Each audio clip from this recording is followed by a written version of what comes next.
Power point ప్రజెంటేషన్లతోని కాలయాపన చేస్తున్నారు తప్పితే ముఖ్యమంత్రి గారు ఎందుకు కాంక్రీట్ గా అపెక్స్ కౌన్సిల్ మీటింగ్ కావాలని అడుగుతలేరు అన్నది ఇప్పటికి కూడా అర్థమైతలేదు.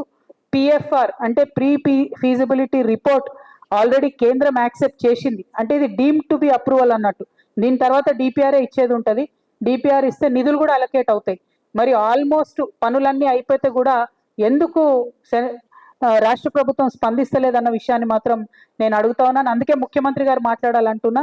ఉత్తమ్ కుమార్ అన్న ఎన్ని పవర్ పాయింట్ ప్రజెంటేషన్లు పెట్టి లోకల్గా మన ఎంపీలకు చెప్పినా దానివల్ల ప్రాజెక్ట్ ఆగేది లేదు. ప్రాజెక్ట్ ఆగాలంటే ఢిల్లీలో లొల్లి పెట్టాలి. ఇది ఢిల్లీలో లొల్లి పెట్టేటటువంటి టైము, కాబట్టి అక్కడికి పోయి యుద్ధం చేయాలని చెప్పి నేను రేవంత్ రెడ్డి గారిని డిమాండ్ చేస్తా ఉన్నాను. ఆపరేషన్ కగార్ ఆపాలని చెప్పి నేను ప్రత్యేకించి ఇదివరకే రిక్వెస్ట్ చేయడం జరిగిందండి. మేము ప్రజాస్వామ్యవాదులుగా ఖచ్చితంగా ఆపరేషన్ కగార్ అనేటటువంటిది ఆగాలే. పోతున్నటువంటి ప్రాణాలు కరెక్ట్ కాదు. ప్రజాస్వామ్యం మీద అలిగినటువంటి వాళ్ళను బుజ్జగించి చర్చలకు పిలిచి మనము ఒక ఒపీనియన్ తీసుకొని ముందుకెళ్ళాలి తప్పితే వాళ్ళని ఎలిమినేట్ చేయడమే అనుకుంటే కరెక్ట్ కాదు.